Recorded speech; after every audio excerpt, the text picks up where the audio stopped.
All right, another episode here of the Industrialist, and got a good longtime friend of mine here. Met him on the streets, just knocking on his door, but many years later, here we are, Mr. Andre Simon, owner of Generation Trade. Right. Thank you, Jeremy. Yeah. How you doing? Doing great, man. Doing great. It's exciting to see all the growth and on your side and between us, with the business on Matador Capital. Yeah, no, we've kind of been running parallel paths, watching each other's business grow over the last 13, 14 years or whatever it is. So that's right. Why don't you just start off and kind of tell everybody what Generation Trade is, what you guys do? I think that would kind of help lay some good groundwork to talk about then the beginning to where we are today. Okay. So. Generation Trade started 23 years ago, importing residential furniture from across Asia and Brazil, Vietnam, Malaysia, China, Brazil, and a little bit from Turkey. And we sell to small independent furniture stores. Started off predominantly in North Texas, but now we've expanded through the region up to Kansas, Oklahoma, Louisiana, down into Mississippi and Alabama and South Texas. McAllen, we have a warehouse to feed a underserved market. And we have our own trucks, sales reps, drivers, and staff that service and cater to small independent furniture stores that are sometimes underserved by the market. A lot of our competitors are very large. Like you have Ashley Furniture and Coaster Company and 10 or 20 more that focus on that niche, and some of them approach $1 billion and exceed $1 billion.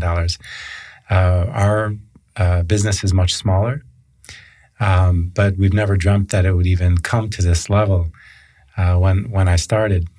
So each day we grow it carefully, slowly, with this niche, serving smaller retailers who need services that maybe they have difficulty getting from others, whether it be credit terms, flexible financing to open a store or two or three, reasonable delivery, fair margins, because we don't have a lot of management. We're kind of, I don't have a lot of, it's just myself and my wife and our people who don't have a lot of titles, but everybody's cross-trained to do what they need to do. And we've seen growth almost every year for the last 23 years, except for the past 2 or 3 years, because after COVID, we grew quite a bit, during COVID rather. And the furniture industry as a whole globally has fallen in the past 2 to 3 years, mainly because of the interest rates and housing development. Yeah. No, talking about being not having all the management in your company, it's something interesting I always notice whenever I come over to your place. Like, someone will always call you while we're over there, and it's one of your just retail little clients, and they're like, and you're like, hey, I think that's being around you in your building. I can tell the business was built by you just always helping out these little retailers that needed help. And I can just hear the conversations you're having all the time. And I know what you're doing. Like, I can tell you're like, hey, this guy needs some help with this. Hey, and then, you're going and helping them get their thing. And then, we're back to whatever we're doing at the time or whatever, but I can just tell that kind of, that touch you have with these guys is what's really grown your business. I believe I'm glad you see that. And that's how the business started. I guess a lot of it is really because of gratitude, because I was so thrilled that I could start something on my own after working in companies in my 20s. Yeah. And then when I was 30, I was like, hey, whatever this takes, I just want to start anything, move back to Dallas from North Carolina. I was working in the global shipping ocean for a freight forwarding company, selling the ocean freight. And I said, no matter what it takes, I just want the chance to start something on my own. And, when I did that, I was really grateful and committed and to these customers, irregardless of size, preferably smaller. Yeah. Because now there's over 500 furniture stores that buy from us, and that's very healthy and diversification. Yeah. Nowadays, especially when businesses are closing, we don't feel the fear of having trouble, of losing a customer. Our biggest customer might do 2 or 3% of our business. Yeah. But back to the part about the service, it is gratitude-based. I think, some people just want to help others. Mm-hmm. And that's really the core value, I think, of our business. I'm not really as concerned about the financial growth and to be the biggest guy or the, grow volume over and over every year. But everything really revolves on keeping our customer retention and doing what's right for the customer, and not taking it personal in terms of the struggles they have and how, whenever they have trouble, we want to listen and solve the problem that they're having. Yeah. And I try to work with my staff to instill the same way of thinking, because sometimes they feel like, hey, Andre, no, this guy sliced the box and it cut the sofa, or they dropped it and smashed the corner. They want to return it for full credit, or they're not paying their bill, or we're not being treated fairly. Yeah. You shouldn't take that crap. Yeah. Do something. Stop selling to them or deal with them in a harsh way. But I find that the customers, or the beauty of wholesale, is that customer is part of your family now, and they stay with you now for 20 plus years. Mm-hmm. And sometimes they change and they see how, these other 10 companies treated me that way and they closed the door on me. But Generation Trade dealt with my crap, and they talked to me with respect, and they dealt with it professionally, and they solved the problem. And they probably knew that I was trying to pull one over on them, but they still dealt with it carefully, managed it carefully, and retained me as a customer. And then they end up growing with us and becoming a very, very great customer. Yeah. And so people are learning. We're learning how to deal with problems better. They're learning on their businesses. Many times the obstacle of entry into a furniture store is very low. So they don't have to have high levels of education or lots of special business experience. They just are raw, hardworking people that get in their pickup. Maybe they started without a store like me, mm-hmm. and a public storage unit, and a very minimal operation. And they just try to do their best, and they learn each day how they see the people who are failing in business, and they adjust. And they learn what not to do. Learn what to do. And we've seen some customers grow from that into 5-6 stores across the Metroplex. Yeah. Well, let's start. I like the storage unit story. I love the picture you have up of that. And so let's talk about that. Let's start from the beginning. So where'd you grow up? In a small town in Olean, Olean, New York. Yep. Yeah. So it's a Buffalo area, right? Yeah, south of Buffalo. Yeah. Yeah. And, great town. I was actually just there last week for my cousin's wedding. And I bought my childhood home there about a year ago. And it's a very small home. It was like a 1,200 square foot home that seemed like a mansion when we were kids. Yeah. Now we go back and it was very destroyed. And it meant a lot to go back there and bring that back into our family, me and my brother and sister and mom and our kids. And it was a good experience. Mm-hmm. But the town itself was... about a 5-hour drive from New York City.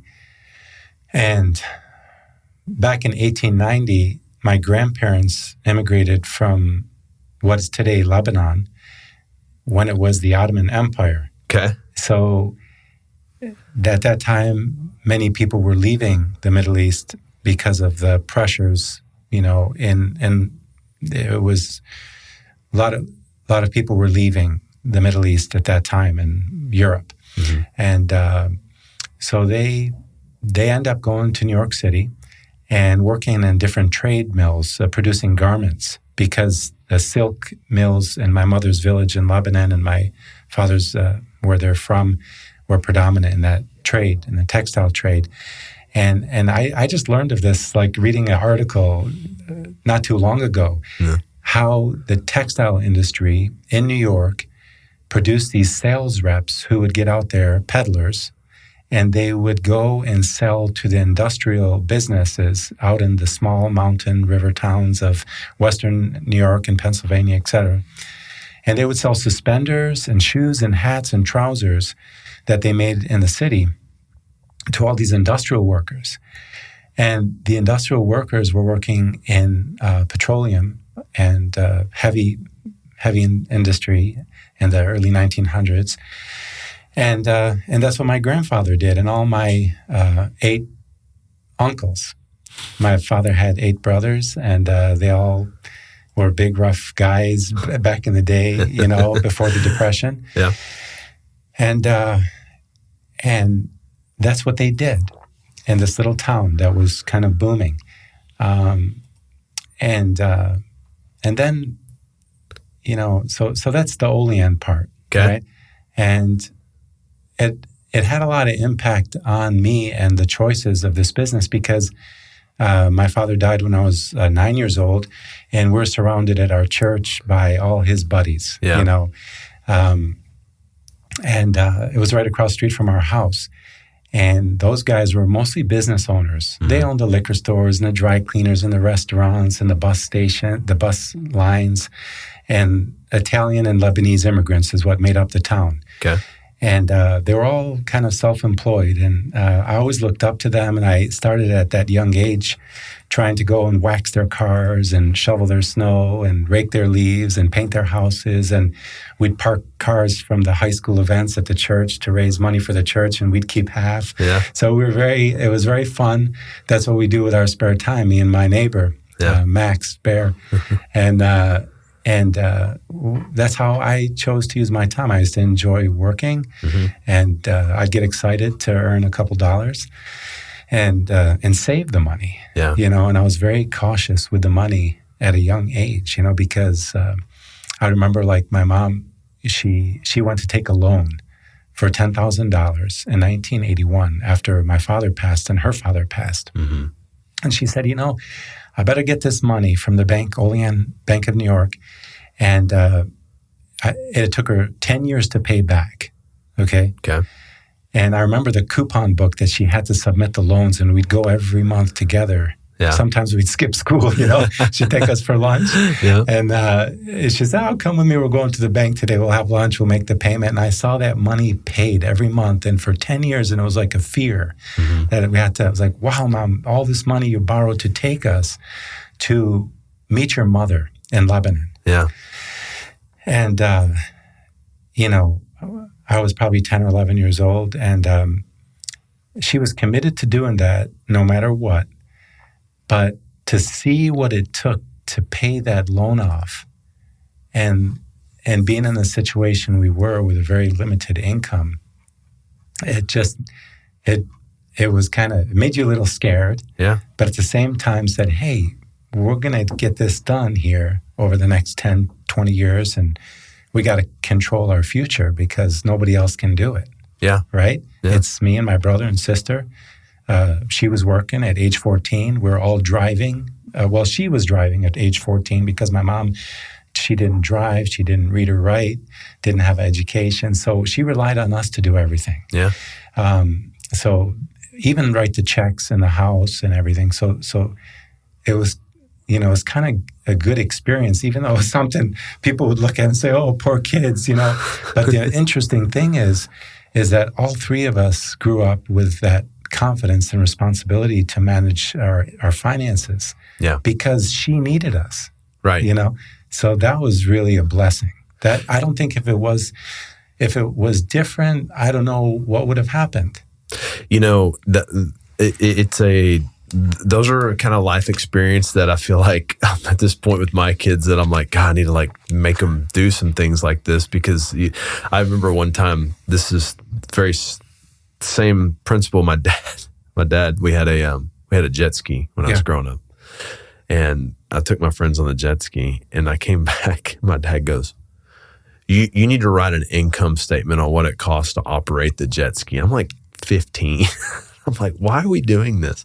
So I had to write out all everything and all that stuff. And then at the end of it, he was like, okay, you need to charge your friends $25. I was like, dude, this is supposed to be recreation, and it was for me, I was like, God, you're being such a jerk right now. But I look back on that, I'm like, well, I kind of really learned how to like underwrite something. Like, what does this really take? And same thing, you had to learn at a young age how to like budget and like actually, because and that's your strength. Yeah. And it always has been. I always come to you for those financial planning questions. Yeah. So okay, but that was just something to keep going. So so that's the New York piece, the kind of childhood blessing there, despite the passing of our father, who stays with us, Yeah. But after that, we moved to, we made a move to Buffalo, New York for 3 years because my brother-in-law and sister moved there for his education and the grandkids, and mom wanted to be with them. So we said, yeah, why not? Let's make a change. Yeah. Let's take a chance. Let's leave this small town. That's another big piece, is that willingness to accept change and move and adapt. Because, I went back home and I love my hometown. I respect everybody there, and they all made life beautiful. And sometimes maybe they're the ones who made the right choice because they didn't have to go anywhere. They have all their families. They didn't have to travel all around the world and find something special that maybe they're in search of, right? But they remained, and they're there. And that same thing's going to happen to all of us in the end, right? Yeah. But they're happy too. Yeah. But we chose a different path, and we made a lot of moves. We moved from Olean to Buffalo, and then Buffalo to Arizona. He got a job out there at Hughes Aircraft, my brother-in-law, and he was kind of like a father figure. Yeah. A young man, but very, very strong, intelligent, and he's the president of a major defense contractor in Washington, D.C. Yeah. He'll be retiring this year after like a 40-year career in defense. And so you moved to Arizona as well? I moved to Arizona. My mom's like, hey, look at this. I went to visit your sister. Look at this brand new apartment complex. They have a tennis court and pools and jacuzzis and mountains. I'm like, this is quite different than Buffalo, New York, You moved from Buffalo, New York to Arizona. Right. I saw this post on Twitter one time, and it says, you're a pioneer and settler. You moved to Buffalo, New York. Yeah. You made it through one winter, and then you stayed. Why? That's right. To all the way to Arizona. So I loved Arizona, maybe more than anywhere I've ever lived. It was just the desert, the character of the desert, the seasons, that time of life, driving, freedom. We just get in the car and drive to Mexico at the age of 16, 17, 18, go to Puerto Peñasco, Rocky Point. Yeah. And me and my friends, we had a lot of freedom. It was a great experience. I really didn't want to leave there so easily.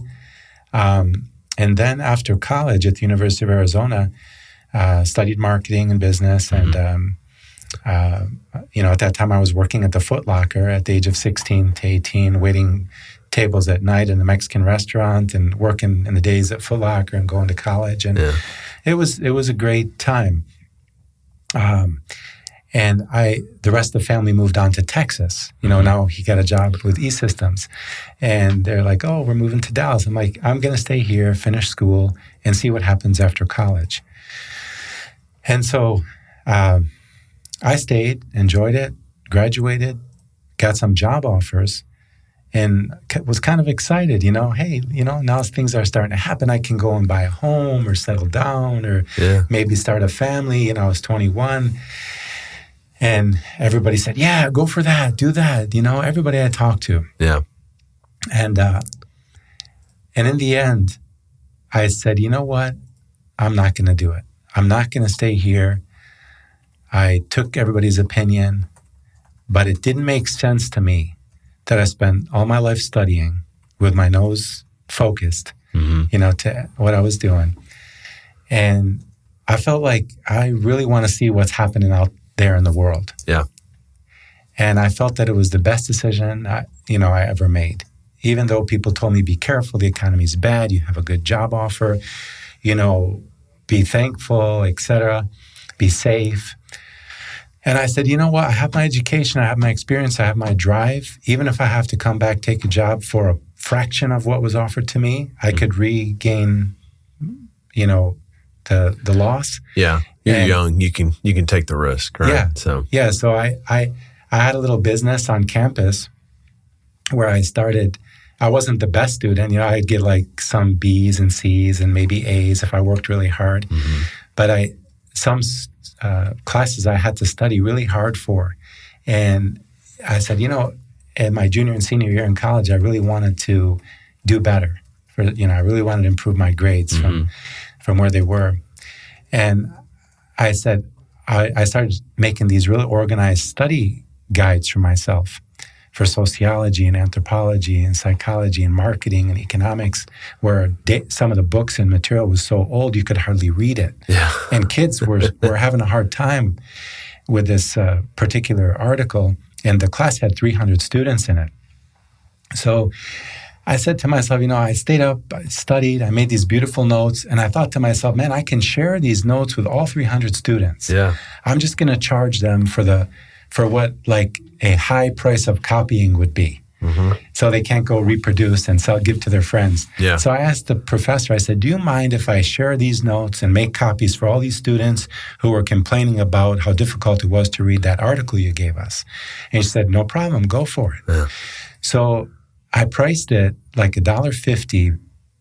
I think it was $1.50 or $3 for one packet. And if they bought more, then they could get a lower price and then they could give to their friends. Yeah. So it was a successful business, Desert Print Productions. and I sold that sociology class. It was successful. Some people were like, how come you can do this? And this has to be illegal. And I'm going to get you in trouble. I'm like, hey, I asked permission. The teacher let me. Yeah. I saw an opportunity. I took it. Go ahead. If I'm doing wrong and the dean has a problem, just let me know and I'll stop, right? And so I kept doing it for all my other classes. It helped my grades grow. It gave me some extra income, and I sold the business for very nominal money. Yeah. But all the notes were there. I just passed them on to another student, and I took that money and I said, I'm going to go travel. So I traveled after graduation for about 4 months in Europe. And then I ran out of money. Yeah. I was in Greece, and I had just enough money to buy me a one-way ticket somewhere, not too far away. And I said, man, I have all these relatives and people here in Lebanon. Yeah. The war just finished, the worst wars. In 1989, it was a lot of the Christian militias were killing each other, brothers from the same family. And there was no electricity. The country didn't have like communication. The phone lines were very inconsistent. Electricity, transportation, the airport, everything was very down. Mm-hmm. And all my family have always had this fear. My aunts living in New York, and they never wanted to go back home because they were always scared of what they saw on the media.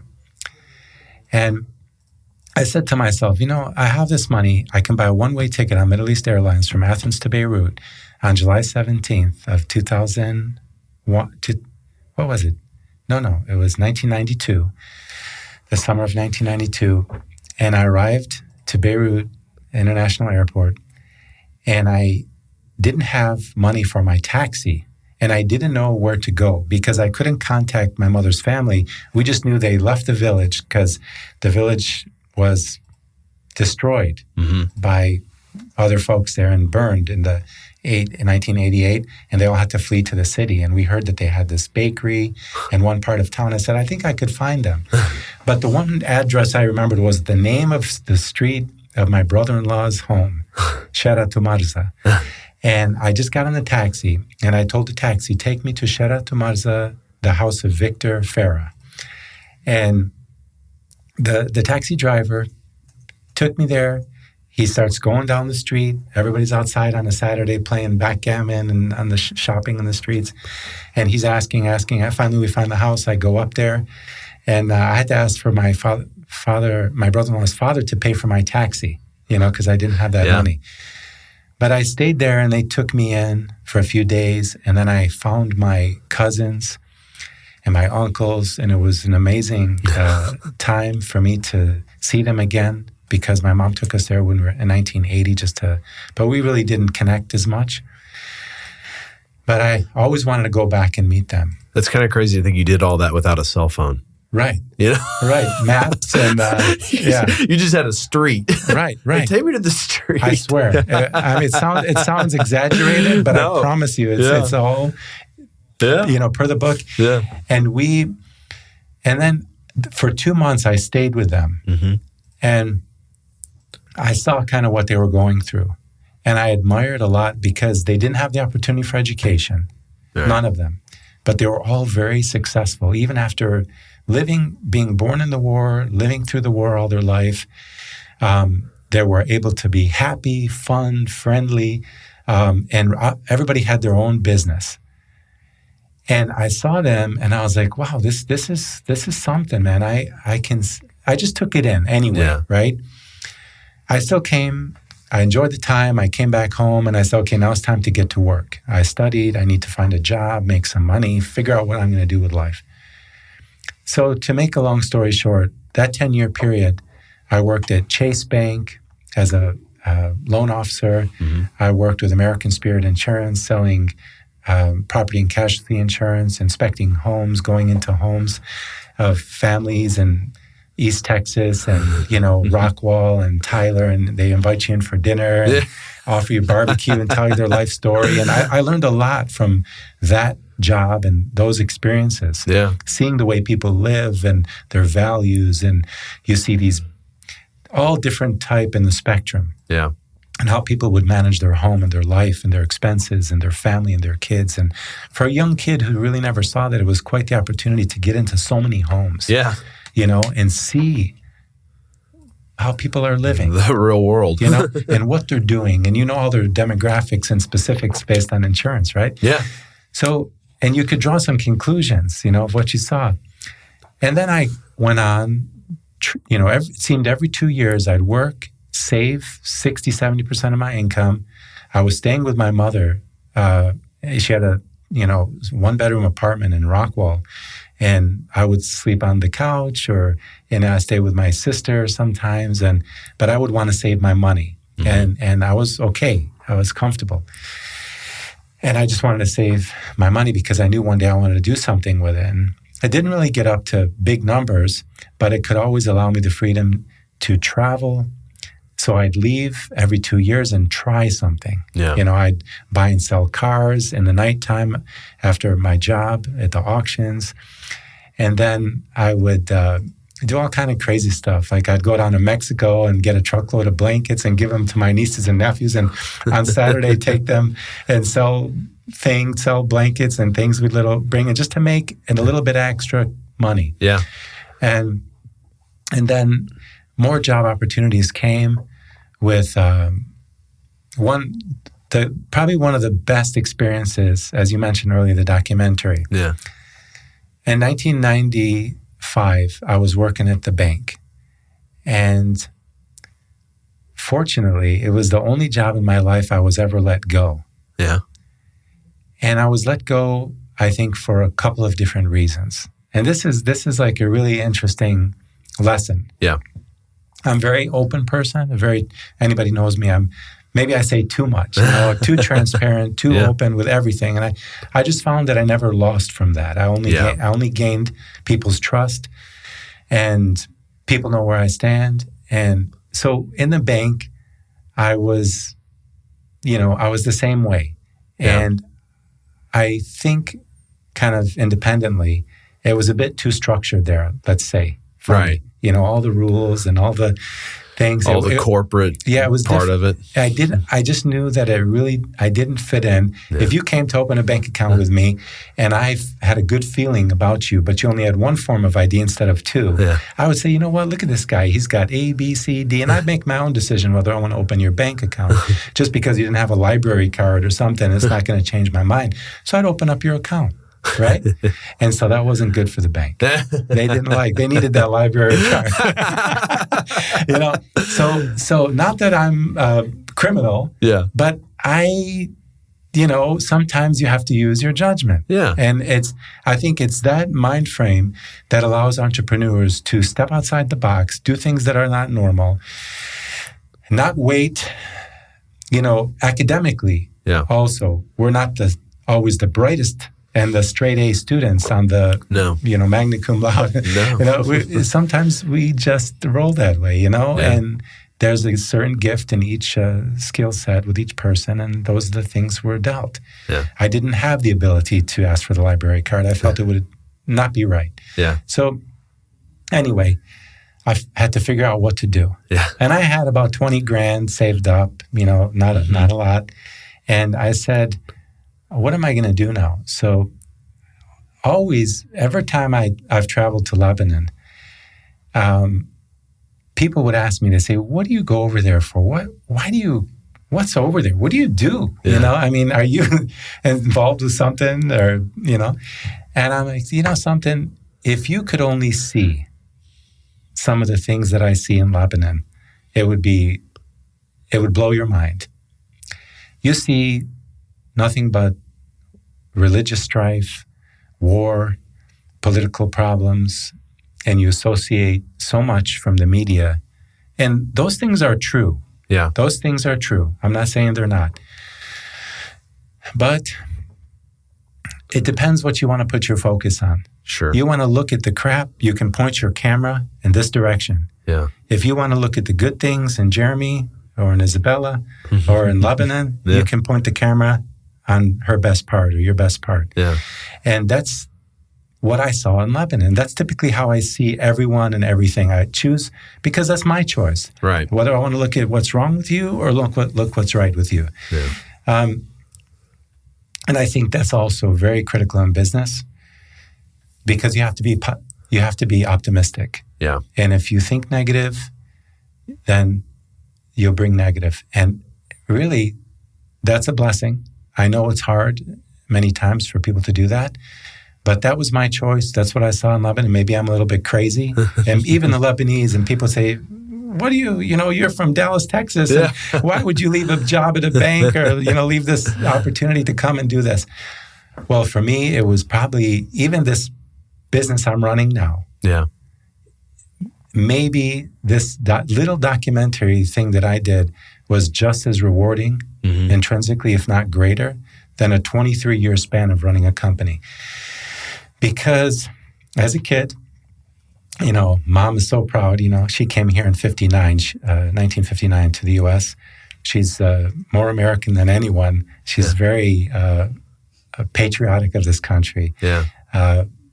It'd blow your mind more than anybody I've ever met. But she's very proud of her country as well. And she instilled that into us, but we could never see anything good about it. Like, Mom, what are you talking about? Yeah. I look in a book in the library, I look in this. We don't see anything about what you're talking about. Yeah. So I said, how cool would it be if I could take this little money, hire a cameraman, reach out to corporations in Lebanon, write them, tell them what I'm going to do, see if they want to get involved. Yeah. Go do it. Shoot all the film over 6 months, edit it, bring it back to the U.S. And if I can just break even and do this, I will be okay. It'll be a great feeling to bring something positive to where I'm from, to share our ancestry with as far as I could reach it. Yeah. So Jeremy, I'll tell you, man, I never dreamt. My goal was to sell 1,000 copies of this video cassette, which was called The Beauty of Lebanon. It's called Sharfuna, which means honor us with your visit, The Beauty of Lebanon. And it was a 30-minute travel film that we shot I think about 60 hours from the north to south, east to west, of everything in Lebanon. And I wrote 6 businesses.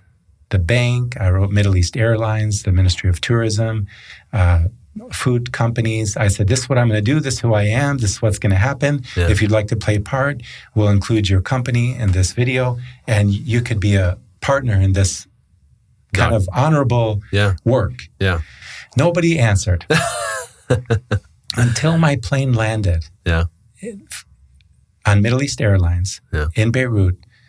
It was about October of 96. And Middle East Airlines called from the New York office, and they said, we would like you to come to our headquarters in Beirut, and we're going to talk to you, and we're ready to help you. It wasn't that much that I was asking for them. I just wanted their involvement, their stamp of association to give credibility to the project, because they're the national airline, the only airline. Yeah, it's like American Airlines here. So yes, no, they are the only airline. Yeah, and then so no options. Yeah, it's like the national airline, and they got me hooked up with the Department of Tourism. And all of a sudden, they made me into this American filmmaker, which I never did anything like that. But I had the idea, and that's it. I had the idea, and I was ready to do it. You're doing it with or without them. Exactly, exactly. I didn't need their money. I just wanted their credibility to kind of make it be more successful. Yeah. So I got there. They put a liaison with me for the whole trip. I interacted with the Department of Tourism, licenses for filming, all kind of fun stuff. And then after it was done, I brought it back to the U.S. and I sent it to all the Maronite Catholic churches across the United States. I wrote a letter to the bishop in New York. I said, this is who I am. This is what I did. Here's a copy of the film. If you give your blessing, I'm going to ship 50 copies to every church, one of the 50 churches, to the youth organizations that I was once a part of. And the kids are going to sell it and make money for the church. Yeah. And the bishop said, go for it. I love it. Give me 50 copies extra, Yeah. So we shipped him 100 copies, and he said, go ahead. So I shipped 50 copies to all those people. It was over 2,500. I already exceeded my break even, for the production cost. Yeah. And once that happened, people started to see it, and they started to order more. And then somebody told me, you need to come to Washington, D.C. They had all kind of senators and congressmen and Donna Shalala and all these people, and Abrams and Rahal, all these different senators. I forget which states they're from now, but they were all in D.C. And this was 30 years ago almost. And I got in my car and I drove in August of 97 straight to Washington. My brother was living there. I stayed with him.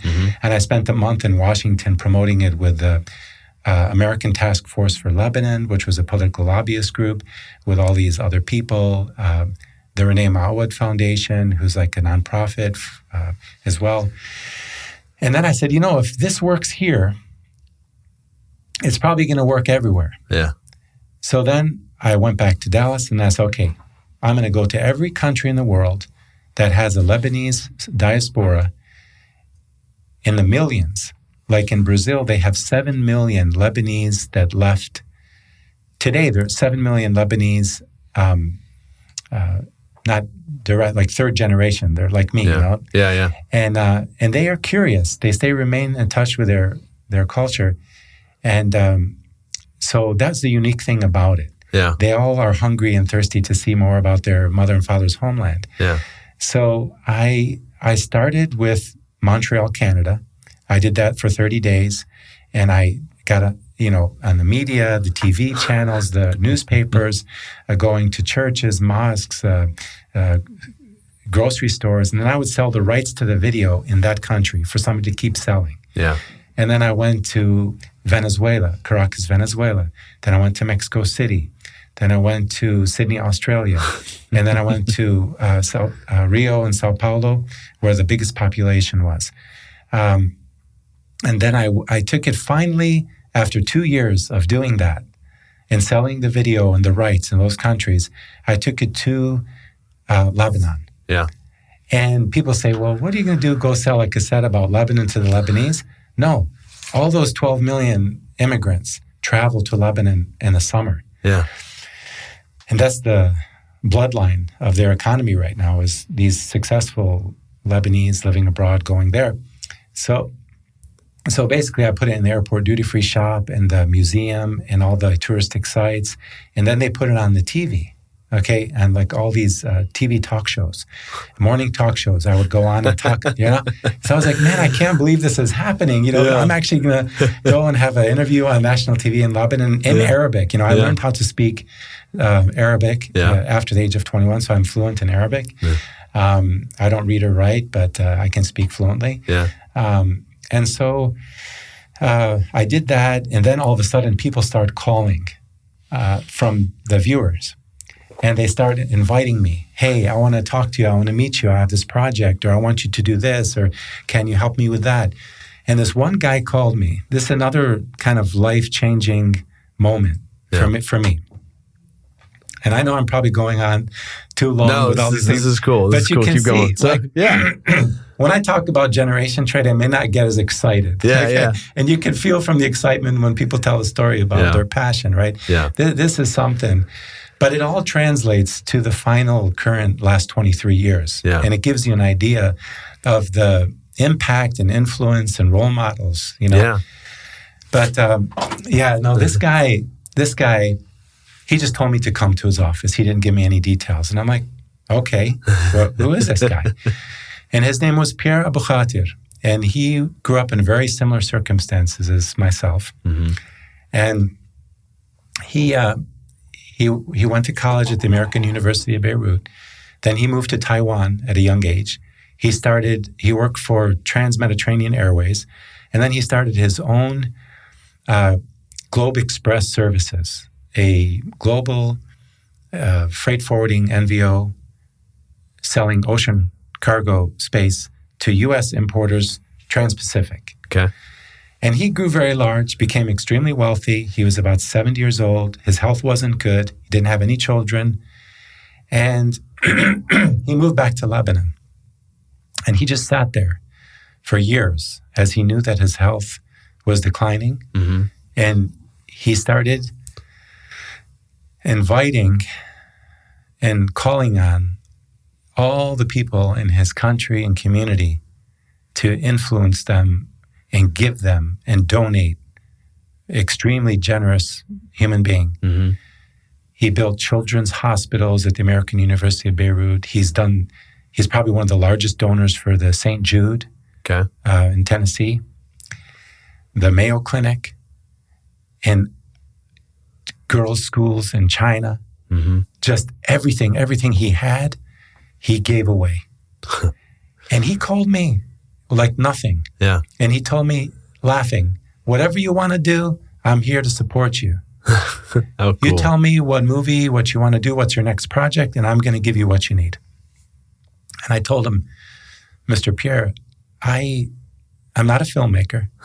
I just did this once as a kind of song to sing. Yeah. Something kind of a dream come true. I did what I'm going to do. It wasn't in the production. It was in the distribution, the hard work. Yeah. Getting out to every community around the world, not knowing anybody in those countries, and landing, figuring out how to translate subtitles and manufacture the cassette and distribute the cassette. And that's all the hard work. Yeah. It's done. And I'm not doing it again. I said, if you want to donate some of these cassettes across the libraries to students like I used to search for in the library, good things about our, mother's homeland. Yeah. I'd love you to do that. Yeah. So he picked up the phone, his North Carolina office. We shipped them a large number of cassettes. He wrote me a check and he said, "Thank you very much. Goodbye." And then he stayed in touch a couple times, trying to help me and help my project. Yeah. Introducing me to very high-level politicians in Lebanon to see if they would also have interest. Yeah. And that was quite humbling. And and so after all of that was done, I came back to Texas and said, "Okay, what's next? I'm done." So so you were selling these cassettes through all the churches and all that stuff. So you were making some money. So you're kind of just living through this. And how long was this period? 2.5 years. Okay. 6-month production, 2 years selling. Okay. Yeah. And so I didn't get rich off it, or by any means. Yeah. But I paid for all the travel. I did save some money. And then it was like, okay, come back and what am I going to do? Lo and behold, I go and visit a friend. It was like a Memorial Day or something. We were going to take a boat with some friends out on Lake Louisville. Yeah. And this was like several months later. And who's sitting in the room with us, and one of my friends' school friends, was the nephew of Pierre, Ziad Corben, who lives in Hong Kong, and he was the CEO of the company at that point. And they wanted to start a Dallas sales office. And he just forgot that I was in Dallas. Yeah. And then he calls his uncle. He tells him, I'm sitting here with the guy that, you told me about, and Andre. And Pierre told him, hire him, offer him the job as the operations manager in Dallas and the sales, to start up the sales office in Dallas, selling ocean freight. I mean, what, right? Yeah. It's crazy stories. And so you just go on a boat one weekend and you're connected all the way back across the world like that. That's the crazy thing about the community. That's the reason I think I love it so much is no matter where you land on a plane in the world, the people would welcome you, take you in, and just treat you like they're your son, And so anyway, I accept a job. I go work for them for 6 months in Dallas, hire people, and then they say, hey, we want to move you to North Carolina as the operations manager in our North Carolina office. I'm like, man, why do you want, I've just been with you, I just started. You have people there for 15 years working in this office, and you want me to go and be the operations manager? I said, I don't know this industry. Yeah. And they said, well, you can learn it, and we know you have the ability to do it. I went there. I worked in the operation. I thought I'd be there for the rest of my life. I loved the company, the people. I love North Carolina. Yeah. Until they really wanted me to make some big changes with the staff there. And it was I didn't believe in it. Yeah. I thought that the employees they had were good. They just needed direction, training, managing. They were good people that could do a good job. Yeah. And I didn't believe that was the right approach, to let them all go, And they wanted to bring younger generation of people and stuff in. And I just had a hard time with it personally. Maybe they were right. Yeah. But I just would wake up with the worst feeling. Yeah. And I said, I can't do this for more than a week. So I told my boss, I said, look, I'm going to take a minute to think. I'm going to just get in my car and drive. And at that point, I decided, I said, I see these importers that I'm calling on, and I like what they do, and I think I can do it. Yeah. And I don't care if I move back to Dallas, and I don't mind if I can make $1,000 a month. I promise you. With $1,000, I knew that I could live. I don't have any debt. I could survive. And the next year, I knew I'd make $2,000, and I'd do better, right? I wouldn't go backwards. I'd go forwards. So I said I could start with at least this, and I know I can hit it. And that was a key reckoning. Yeah. When you draw that break even, that risk analysis, do I go forward? The what if. Right. Important in every business, right? So I came back to Texas, and I felt in a way a little bit down. I felt like, man, you start these jobs, you quit them every 2 years. What's up? Are you really going to do anything in your life? I was 30 years old. Yeah. I said, okay, I knew I had my education. I had these 4 or 5 jobs, things that I've done.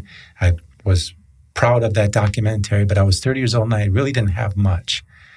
And most of my friends and family, they married so young and they're, having kids blowing and going, right? Mm-hmm. But I felt that those experiences at that 10-year period, they were very valuable to learn, observe, grow, think, and do all those things that people typically do when they're 60. Yeah. Reflect inside and answer all those questions that need to be reckoned with and answered. And people would even say you're going through a midlife crisis and you're 25. Yeah. But it was different approach. It was a different approach. But again, a very turning point in life. So I ended up taking the decision to just go to Asia, go to the Canton Fair, where I knew all the products were represented. Everything made in the world or made in China and Asia was made there in different phases. And I didn't know what to buy. I thought I was going to do something like involving like maybe souvenirs. I'm like, man, the $10 mug, that must cost $1. I can travel and sell mugs in Rio. That was my intention. So I went there. So I'm going to find something. I got a little cash. I can buy something. I'll bring it back, and I know I'll find a home for it. Yeah. And I got there, and I found a product, but it was actually something I was going to put all my money on. And it didn't work. Yeah. Okay. It failed horribly. And it was actually, I don't want to go into too much detail about it, but it was a machine. Yeah. Like, when you fly in the airplane, they bring you that hot towel. Yeah. And you clean your face. I'm like, oh man, this is like awesome. I love that feeling. I was like, oh man, this is great. They had a machine that would produce those hot towels for you. And I was like, man, I could sell these to Cisco Food, to the sushi restaurants, to the dental clinics, to the orthodontic clinic, to the Neiman Marcus makeup counter. I could sell it everywhere. I'm going to be rich. So I would buy a whole container. Yeah. But I have a week left in China, and I'm looking at stuff in the show. And I said, and people are saying, okay, do you want to ship it by ocean or by air? Yeah. I was like, oh man, wait a second. And they'll ask me if I want samples of different things, like luggage and sporting goods and lighting. I was still open for anything. And then I said, man, maybe I can go back to that company and cancel my order. I put all my money in that container. Yeah. And I can cancel my order and just ask for one sample of each 5 machine and air freight it. Lose money on the air freight, $1,000, Yeah. And I did that. In the end, I couldn't give those machines away. I gave one to a friend. He asked me to come pick it up. I swear. I guess he didn't like the hot towel, huh? No, he couldn't do anything with it. Even the Hank Haney Golf, I put one there that you put quarters in. Yeah. Pick it up. Yeah. And so I was like, all right, what do I do now? So anyway, I was fortunate enough to see this one lady selling these dining sets. They were $40, $39 to $57 each for 4-piece and 7-piece dining sets, glass tops with metal bases. And I'm like, man, I just bought one of these for my apartment, when I was living in Dallas. And I paid hundreds of dollars for it. So I think I could sell it. Even if I sell for $100, I'm not going to lose my money. Yeah. So my money's safe here. So I bought those dining sets and I came back. And I rented a public storage unit, $1 for the first month, right? The first month is $1. Yeah. The first 30 days, right? Yeah. And I sold my Jeep Cherokee. I bought a van from the city of Plano for $1,100 from the municipal works. Yeah. And I said, okay, I'm in business. The container's on the way. Nothing's sold. I got my storage, lined up. I got my van. Mm-hmm. So now I made a catalog with 4 items. Yeah. D1 through 4. And I go to stores. I say, would you like to buy? And they say, well, the price is good, but no, I think we're okay. We have these other people we buy from. We don't need any new supplier. I said, well, do you mind if I come and set it up for you tomorrow? No, I was pre-selling them. Yeah. So I did sell many. I sold maybe a third of the container before it arrived. Mm-hmm. And I said, I guarantee the people, I didn't even see the goods. Yeah. The actual goods, just the samples. So they'd come in, I'd deliver them. It was exciting to receive that first container. And if people didn't want to buy from me, I would say, hey, I'll come in here, I'll set everything up in your store, bring you lunch, and you pay me when they sell. Yeah. And they're like, okay. So they were happy. Yeah. And so they liked the idea because it was very convenient for them. Low risk. Low risk. Yeah. And then next thing I know, they're calling me, hey, I need 5 sets delivered tomorrow. Yeah. And I'm sitting there. I didn't have an office. I didn't have expenses. So you had a van. I had a van. I'd sit by the pool at the apartment complex waiting for the phone to ring. And then I'd jump in the van, go pick it up. And so things grew. And then I had 5 storage units and maybe 2 or 3 containers a month. And then the customers started telling me, hey, you need to go to Brazil and find these bunk beds. Nobody can keep them in stock. And I had more time than money. And I love travel. Yeah. So I started reaching out to the Brazilian consulate, asking for like trade references and lining me up with factories. And then I started calling exhibitors, people who plan furniture shows. Mm-hmm. And a girl answered the phone, and she didn't speak English, so she got another girl on the line. And the girl came out, and I told her, I said, hey, look, I'm in Dallas, Texas. I'm a furniture importer. I know you have a show that you organize. I would like to ask you first, before I come to Brazil, for you to see all the companies in your show if they sell this specific item. So she took about 2 weeks. She worked on it, and then she came back and said, I'm sorry, we don't have that type of cheap product. We sell to Europe. Yeah. And I said, okay, well, it's okay. I found it through the consulate guy, Ricardo Dietz, and I'm already in the works with him. And so she found some other things there that I wanted to see, some sofas, that I thought could work for us. And I told her, I said, you know what? I want to come down there and I want to meet you. And we kind of developed a relationship, and I was in my 30s and single. And, we started talking on the phone during those 2-3 weeks, and we kind of took a liking to each other. And I said, I could tell that this girl was a sweet girl. Yeah. And so I ended up flying down there to meet Ricardo Dietz and to meet Susanna. Yeah. And she ended up being my wife. Yeah. So we ended up, getting married after several years, of her coming here and me going down there several times. And, so you never know how fate holds itself. And, it's been 17 years now, and we still travel to Brazil and do business there. And she helps me with the business. She does the accounting and wires and payroll and different things. But that was the biggest blessing, I would say. Yeah. And then after, so where are we now? So you had 5 storage units. Yes. Did you secure the bunk beds though at that point? I did, but they didn't really work out. The quality wasn't great.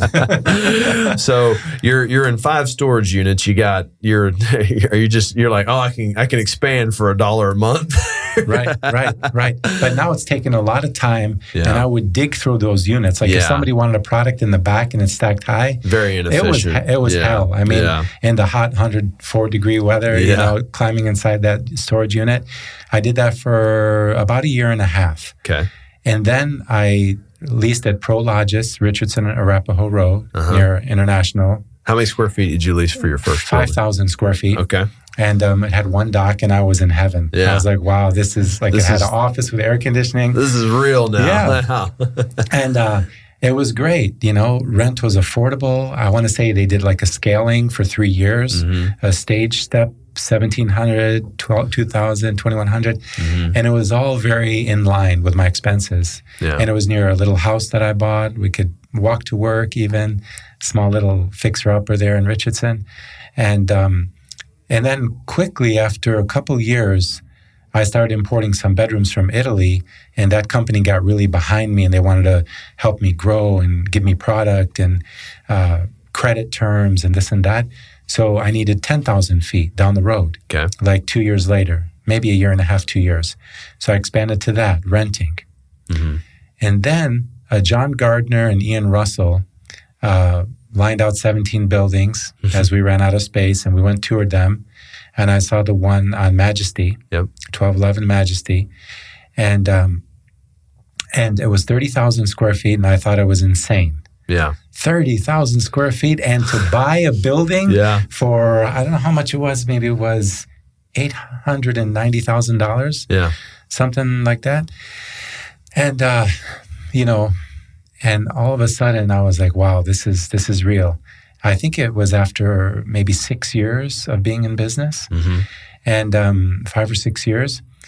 And then one day, this guy named Jeremy Mercer comes walking in the door, right? Yeah. And you changed my life, brother. Yeah.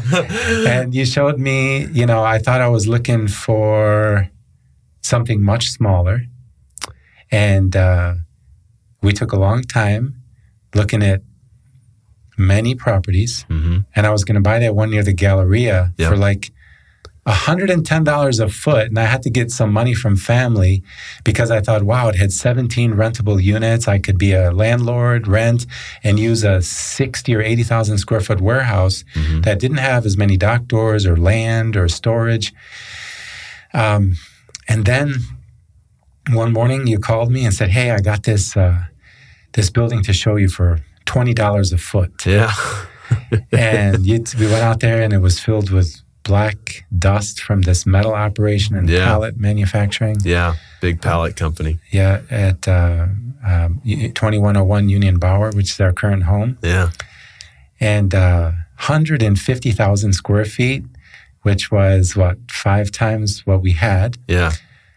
But the sensibility and affordability and ease, it was perfect for us. 8 acres, 20 dock doors.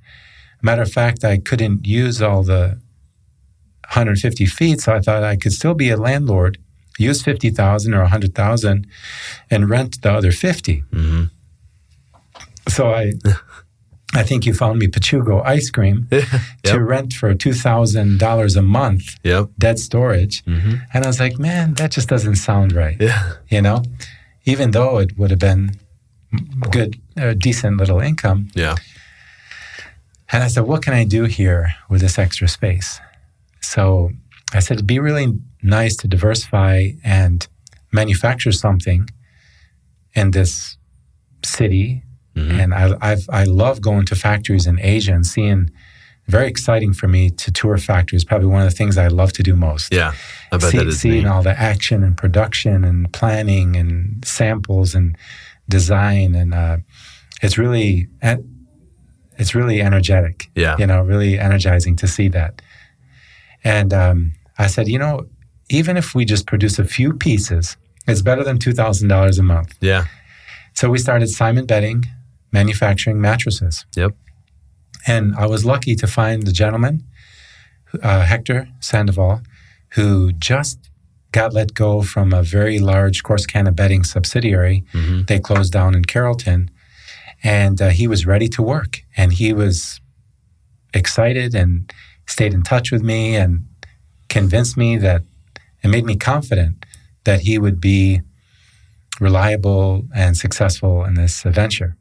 And he's the man. You know, he's been in 25 years and he just flew on his own. He built some tables, got a nail gun, bought some spring openers, a couple old quilting machine. They look like from the 1800s, but they worked. Yeah. And some sewing machines. And I said, Hector, you just stay here and make me 10 matches a day and we're good. Yeah. And the next thing you know, our customers buying the furniture. Mm-hmm. Perfect synergy on the reps wanted it, the stores wanted it. It moved on the same trucks, separate company, different accounting, 2 separate entities in the same building, using the same resources. And it was a perfect kind of match. And so it's been 10 years we've been manufacturing and growing in the mattress business and focusing not so much on volume, but on really increasing our tailoring, quality, design, adding a lot of value to the mattresses so that our customers, makes it hard for our customers not to get excited. Yeah. Because it's really just extra business. We really don't, it kind of rides on the, tails of GT. Yeah. But we can afford to take our time the way we did with GT. Mm-hmm. But something good is being grown there. And we're going slow with both companies, actually. Yeah. And there's a lot of potential to scale both companies tremendously. There's different ways of thinking about growth. Yeah. And some people just want to be number one in their field. And I'm sorry, but that's not me. Yeah. For me, the measure is different. Yeah. It's more balanced.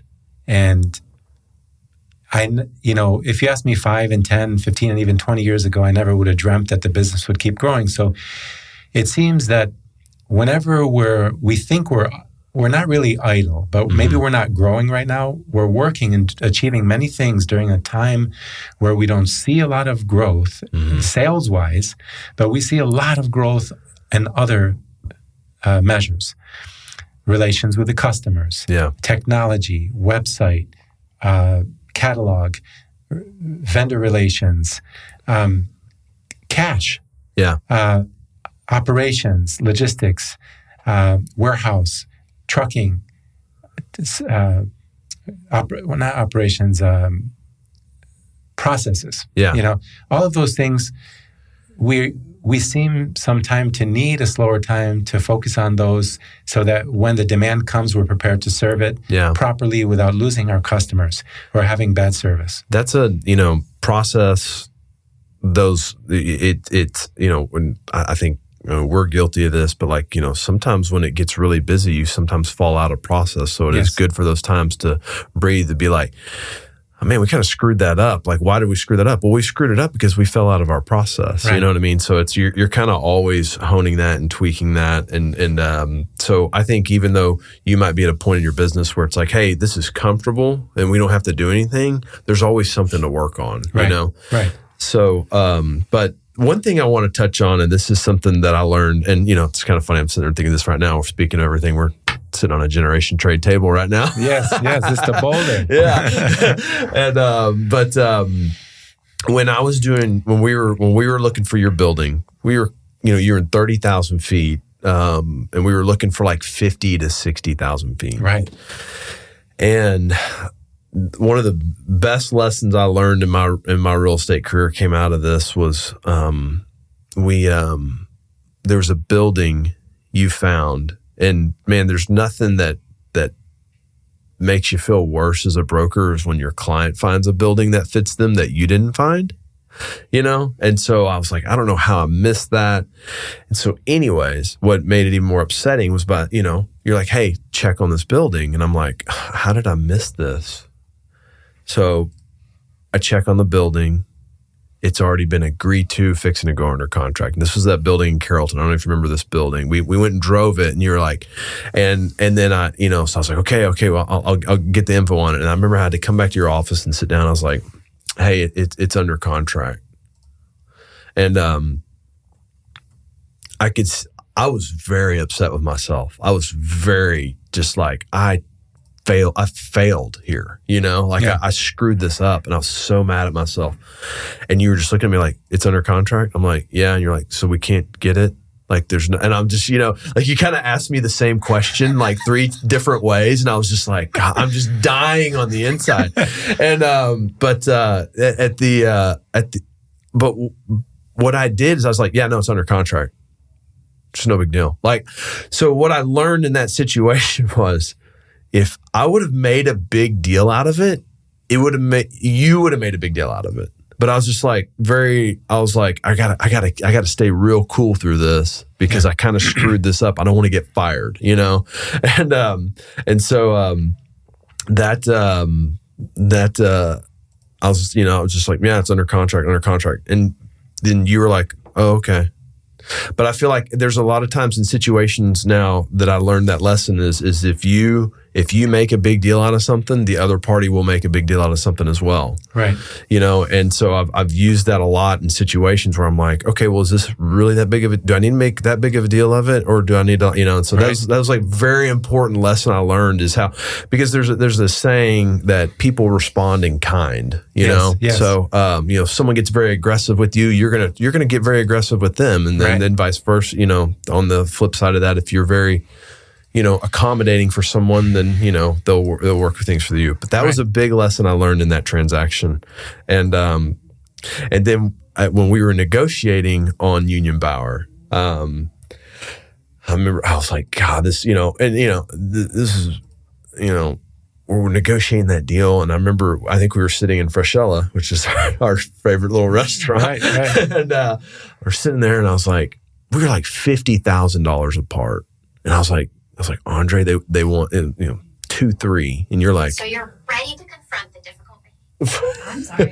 So I was like, Andre, they want 2-3, and you're like, I was like, this is it, and they got another offer they're telling me. And you're like, well, I want to pay $2,250,000. I was like, I'm not going to lose this deal over $50,000. And I just had to look at you, and I said, well, you got to be willing to lose in order to win. You go, I'm willing to lose. I was like, damn it, that sounds like that didn't work. My line didn't work on you. And, I was like, all right, man. And I sent it back to them. I was like, nope, it's all we're paying. They go, all right, you got it. And I was like, wow. I was like, sweet. Oh. So that was two really cool things I learned on that transaction. And I thought it was really neat how excited you got about the building, because the building, I mean, it was a pallet building, and right. And a lot of industrial guys listen to this podcast, and everybody knows a pallet company beats the hell out of a building. I mean, the metal's all smashed everywhere, all this stuff, but you were like, hey, I can start in this corner, and I can do some paint, and I can do this, like it. Right. It turned into this big project for you, and you ended up going from when we were looking for 50,000 feet to 150,000 feet. And golly, I'd say in 2 years, you had that thing full. Like that's right. That's right. So anyways, those are some just really interesting things that really, that helped me in my career in that transaction. So, and I think during that transaction, one thing happened that solidified not only the relationship that we have, mm-hmm. but the incredible trust that I put in you for the recent investments that we've done together. Yeah. With my eyes closed. Yeah. There was a mistake that was made on the paperwork mm-hmm. and the closing regarding taxes. Yeah. That I was not aware of. Not a huge mistake. Yeah. But a mistake, maybe it was a few $1,000s. Yeah. And I learned about that mistake. I can't remember when and how after we closed and I was in the building. Mm-hmm. And I was prepared to go and pay it. Yeah. But I told you about it, and you picked me up in your car and you drove me over to the city of Irving and pulled out your checkbook, and you wrote the check to the city for the thousands of dollars that's right. The mistake was made. And in a very, like you said, calm, without any question or doubt or hesitation or favor, or you just took responsibility and you wrote that check. And for me, I was surprised. Yeah. Because that was, that's a significant amount of money. I know you made a commission on the sale and stuff, but still, that's a big piece of money there that you just stood up as a professional and you took care of. And I guess maybe that's standard in your industry, but I'm guessing that not all brokers would have handled it that way. Yeah. Number one. Number two, that I remember, mm-hmm. and I am grateful for, is the fact that, I can almost say that you're the cause of the majority of my wealth because that building, mm-hmm. Has gone up 6 or 7-fold in 10 years. Yeah. And you sold my old building. Yep. You brought me to the new one. And now here we are with Matador Capital, which I think I'm one of the first 4 investors with. Yeah, yeah. And I have the same trust and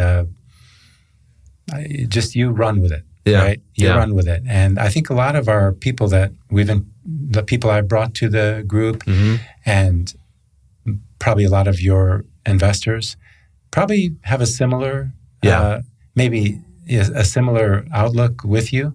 And all we see is those distributions and those sales and those gains and the way you handle everything, you and your team. And that is something that is really exciting for the future in terms of real estate and industrial mm-hmm. investment and development. And, we got to continue growing together in that regard. Well, the one thing, and you touched on this at the very beginning, but like one thing we really try to do here is just be very transparent about everything that's going on, good or bad, and, right.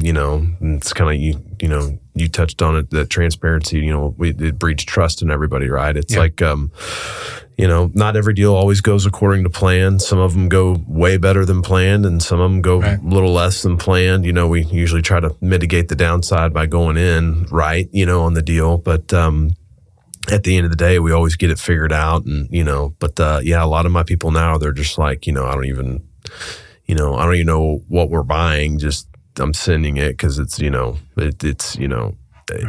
we try to operate the company where you feel comfortable about doing it every time. It's I've seen deals where people have given people money and then they don't hear from them ever again, or not ever again, but like it's like pulling teeth to get an update on anything like that. And that's kind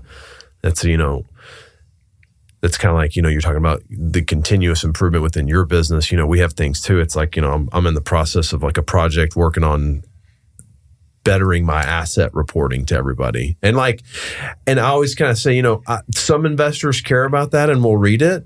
Some of them probably never, most of them probably won't. But it's your diligence to do it. But it's my diligence to do it. And so I kind of look at it like this is more for me than it really is for the investor to know, like to measure my performance, So, so those are some things that I'm trying to work on within here. But, it's, a lot of this company started with my brokerage clients that, hey, we worked very well together on this transaction, and industrial real estate's worked very well for all of us, and let's do some more of it, So I mean, it's been fun to watch you grow.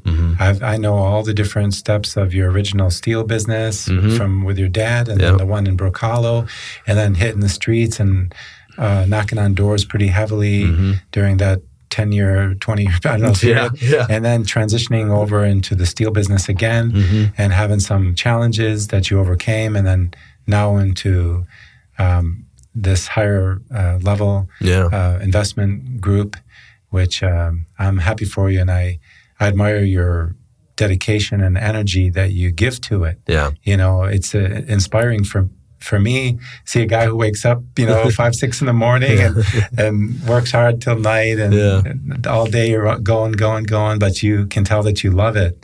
And you're blessed to have that energy and leadership with your team, and wishing you the best growth, we love it. It's funny. Me and Will always talk about how, man, we're just like, golly, we'd love getting up and coming here every day and like just chopping up deals, looking at buildings, figuring out how to make these things work. It's a continuous puzzle we're building, and it's a lot of fun. One thing you didn't mention, how did you get the name? Where did Generation Trade? Where did you make the name of that from? It goes back again to those 10 years of kind of soul searching, traveling, thinking about, what to do in life. Nobody really ever went to university, and education wasn't a big thing in our family. But I said, I want to go to college, and I know that's not going to hurt me. And then those next 10 years were a little bit challenging, even though they were fun and learning things. But inside, I felt like, man, there's got to be more. There's got to be something deeper, more meaningful, And so when I decided to be an importer and a wholesaler, like in that traditional setting, it goes back to the story I told you about the peddlers from New York City selling, my grandfather and his people, and then my father, who was also a salesman and had some liquor stores in New York and different businesses. He tried different businesses in that small town of Olean. But I look back at my father and my grandfather, and then even the people, like the Lebanese people, historically, you see a lot of business owners, business people, but even their ancestors, the Phoenicians, that were 2,000, 3,000, 4,000 years, before Christ, they were in the boats, rowing and selling their goods in North Africa and Tunisia and the Mediterranean, and having the idea of business and trade. And I'm like, you know what? Even though I'm trying to do something unique with this different direction of school and such, maybe there's something, I need to be working in an office or this, that. In the end, I just ended up landing in the same place that all my ancestors did. And that is in the generations of business. And I thought it was a meaningful name because it kind of sums up all those other experiences and deliberations about what to do with life. Because, there was nobody really there pushing me or saying, oh, you need to do this, or why don't you be like your dad and be a lawyer, a doctor, or engineer or something, So I guess we end up just like our people. It's in your DNA. Yeah. It can, at least it can be, right? Yeah. And it feels good being in that, on that path. It feels natural. It may not be the case in all cases where people want to do what their ancestors did, or their father or their grandparents, but sometimes it happens. Yeah. That's cool. That's it. That's it. I knew this. Yeah, I wanted to hear that because I knew that's. Yeah, meaningful. There's very meaningful meaning behind it.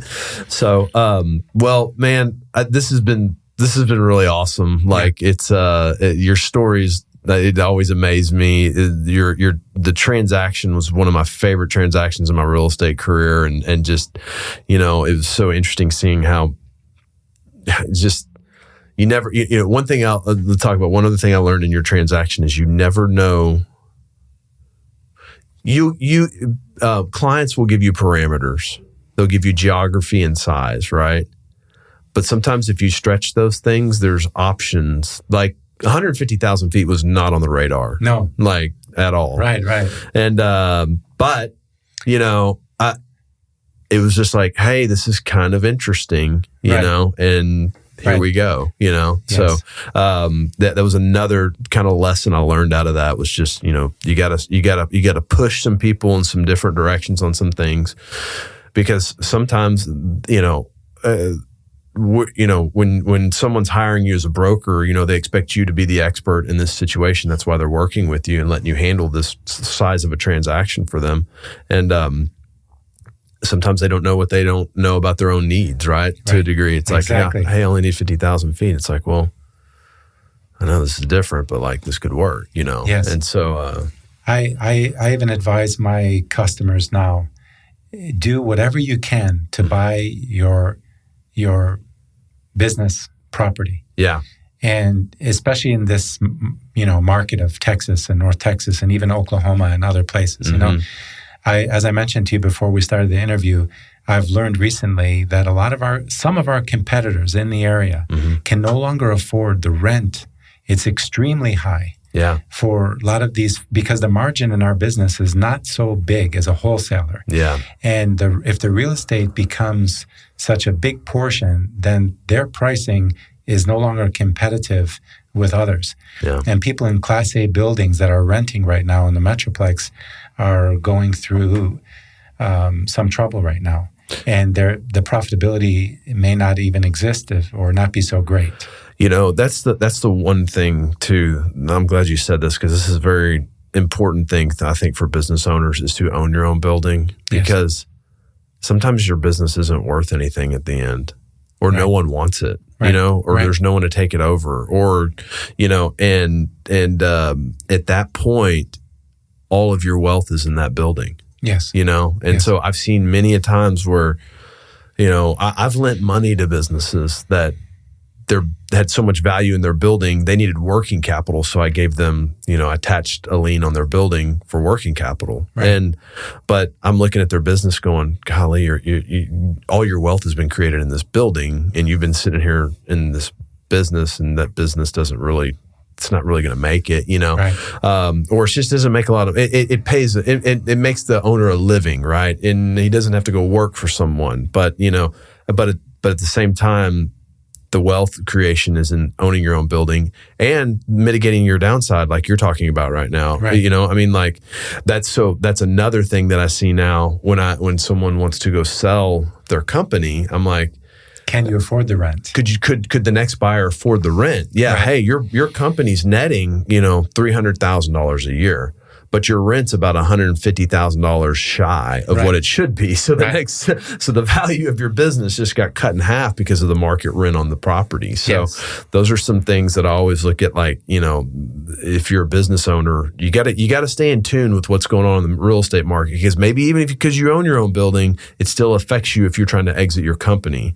So those are always things to be thinking about. And But that's always the fascination part of me with all this stuff is just all the little levers that pull things in different directions, on these on the numbers of stuff. And because I think the one thing that's very interesting is like, how can you share?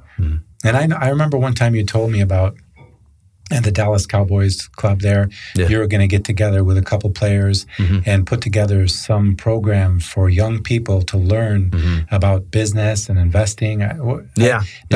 But I don't recall all the details of that. But, how important it is. That's why I asked you, who's the audience of this podcast? Is it young kids who are aspiring to create business and maybe they can learn or be inspired by certain stories or traits or decisions that were made in yours or mine or others' businesses? But I think that's really important, and I would love to do something like that in the future to share that information with young people who were like me in my 20s, who had a little bit of fear about taking the jump, but in the end they did it. They measured and decided what to do. And, just to kind of ease those fears and maybe encourage more people to create jobs and to create businesses. Because when I go back to my hometown, the population went from 21,000 down to 13,000. Buildings empty everywhere. Okay. And I say to myself, I start getting like deep into this thought about many questions about why and how can they rebuild this town? It's a beautiful place. And, what does it take for businesses to come in here and the local government and incentives and taxes? And, how can they stimulate job growth and young entrepreneurs to take risks and prepare and plan and open a small mattress factory up there or a furniture factory or whatever it might be. And, those are the things that are really going to bring America to be healthier. Because now we see drug problems up there. We see them sending people with special housing needs because the real estate's so cheap, and people are going there now and they're giving them housing from different parts of New York to live in these houses that are paid for by the government. And it's like, man, who can help this? Who's going to do something about this? It's businesses. It's this small business owner. Yeah, it is. No, I think at the end of the day, one of the biggest things I learned how to do was be creative. And I think that's what small business owners need to be. They need to be creative. It's like it's funny. There's a course called No Money Down Real Estate, and I've heard a lot of people make fun of it, but me and my brother bought it. And I was like, this isn't always all about no money down real estate, but it's about ways to think of creative ways to create value out of something, which is kind of like your whole story here is you created all this value out of all these different things, right? Look for the opportunity and create value. I mean, you probably could have had a full-on college note company course nationwide if you would have just committed to it, right? But I mean, but you saw a need and you exploited it, right? You know what I mean? Yes. And that's what So I think to your point about talking about the course thing that we talked about at some point, and it's like I think without even having that, I think the biggest thing is to be creative. Find 10 solutions. Yes. And it's just like when we look at a building, I'm like, the first thing I think of on a building is how am I getting out of this? Like, where's the escape hatch on this? Like, where's the fire exit door on this thing? If it goes bad, right, I can get out of this, these many exits on this. Okay, great. That makes me feel good because I got a lot of optionality here. You know what I mean? And so I think it's the same thing with becoming very, creative and being a business owner. So, but at the end of the day, it takes people taking risk. And so people need to learn how to take risks and calculated risks. And the number one word, I think, is optimism. Yeah. I remember seeing somewhere in Garland, I would drive from the insurance agency back to Rockwall. Yeah. And they had some kind of club, and maybe you're familiar with it. I'm not too. It's called the Optimism. It's in Garland. Yeah. And it's like a salesman's club. Okay. I forget the name of it, but I was like, man, what a weird name. Yeah. And what is that all about? Yeah. But really, if what it comes down to is optimism, optimism is so critical to keep an open mind and to be trusting of other people. Yeah. for you to run capital Yeah. of people who Yeah. invest, for me to put the factory in the hands of Hector, or for me to put our team in charge of, container sales, and, just to trust and flow and go. Yeah. Optimism and trust. Yep, it is. Well, Andre, this has been awesome, man. Your story's incredible. I'm so glad we've got to work together for so long, and I just appreciate you coming on here today, and I think everybody's going to get a kick out of this. Thank you. Yeah. Thank you. So, Andre Simon, everybody. All right. Thank you, Jeremy. Yeah.